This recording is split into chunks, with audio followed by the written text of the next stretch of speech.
These Streets is a rock music play that Greta and I have been writing and working on for a little over a year. And essentially it is about women musicians in Seattle from 1989 to 1994, the grunge years.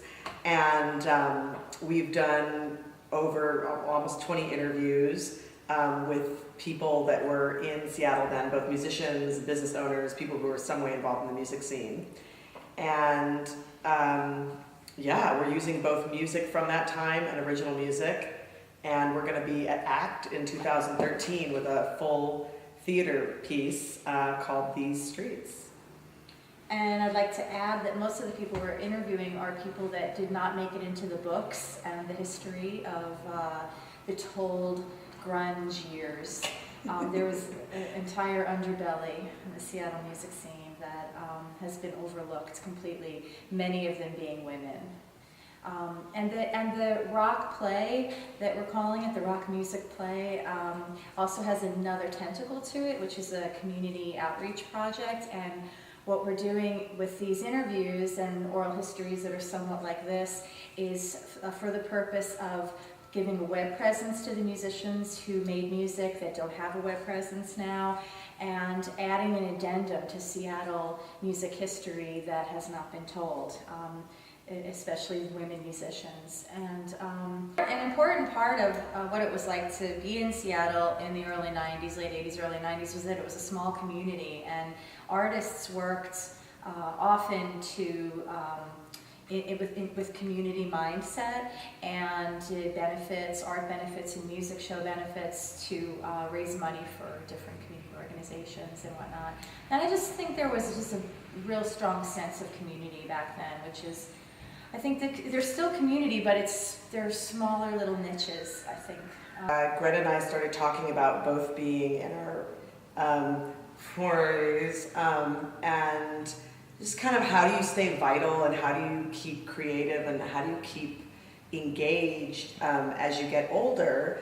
But parallel to that is most of us moved here, or the people who are from here had this experience of, if you moved here, a lot of us moved here from bigger cities, Chicago, New York, feeling like we're looking for a smaller, more community-minded, connected city to create work in, find our voices in as artists and do things.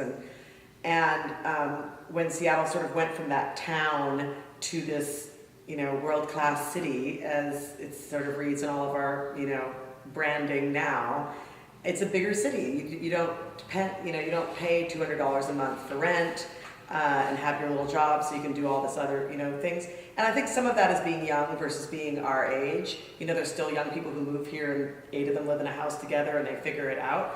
But I do feel like there's been we wanted to examine, in talking to all of these different musicians and people who lived through that time period, what pieces of that community would they bring into now? And if they could take some things and decide, you know what, the only thing stopping me from having it be like it was then in certain fields and certain community-minded actions is to make that choice. So how do we choose as Seattle to not just get bigger but to go deeper and to kind of keep that ethos still alive in this city? One of the lyric in our title song that we wrote, kind of that started the whole project, is walk these streets when we already ran them, can we go back downtown? Can you kind of, that bright light of that 80s, 90s kind of period that the whole world was shining on Seattle, when that's gone, is there a way to still engage and kind of let go of some of those ghosts that I think a lot of people who lived through that time are still dealing with and making friends with and talking to in some way? Yeah, and I think it tells of a larger story of not just Seattle, but of life and how what it is to grow, not just to grow older, but to grow internally, grow as an artist, and how that growth of a city can affect your inner growth and how the outside world can change what it is you create or affect what you create. When I was in my mid-40s, which I'm leaving. I'm about to go bye-bye mid-40s. As Hedwig would say, you're in your early, mid to late 40s. I'm in my early to mid-late 40s. But there was something very profound that started happening to me and as I spoke with people my age, I found that this was very common. It was this feeling of like you were on a fulcrum, that you were looking back for the first time in a particular way, where you realized that all the decisions that you made in your 20s and your 30s really affected the life you were living now.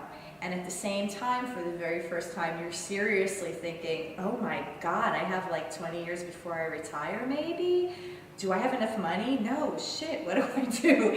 And your body starts breaking down a little bit. You start waking up and your ankles don't move for a few minutes. And, you know, as a musician, you know, the hands don't have quite the dexterity and articulation as they used to. And you start really feeling the time that life life has an end. You know, for the first time, I think that this really starts taking effect in a very profound way when we hit our 40s. And I know that, you know, what I'm feeling now, I look back on, and maybe there's another fulcrum when I'm 60 if I'm lucky enough to experience that and look back. And so I think it's also a larger story of just life and growth and evolution as a human being. Sarah and I sort of stumbled upon this project. We didn't set out to do this. It's been a very organic process. And when we were, you know, in the middle of interviewing people, all of a sudden, oh, it's the 20th anniversary of Nirvana, and all these retrospectives started coming out, and the Pearl Jam movie, and the books, and the gallery shows, and the people that are in our show are not in those retrospectives. And we look and we turn a page, and there's, you know, one page on the book is this thick, and it's 1 page, 1.5 pages, and it's the female presence. It's actually half a page and a half a page. Yeah, so I guess it's a full page. You know, and you know, we really, and the interesting thing is, you know, the Riot Girl movement in Olympia got, you know, when we say we're doing a show about women in Seattle, you know, rock musicians in Seattle that were women, it's like, oh yeah, the Riot Girls. That's the way history is sort of remembered incorrectly. Because that was a whole Olympia scene, and a lot of these bands that are being put online as the Riot Girl movement would never classify themselves as Riot Girls. These were women who wanted to play music, who wanted to play music with men. They didn't have such a niche that they could say, we're this thing, and you can sell us over here and put us in this box, and we're easy to remember, we're easy to have history remember us by, et cetera, et cetera.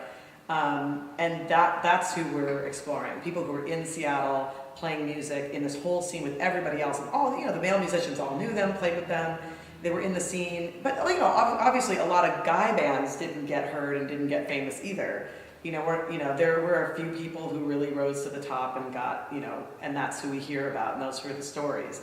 And we're sort of like, these are unheard stories too. We're women, we're interested in what they have to say and what they did.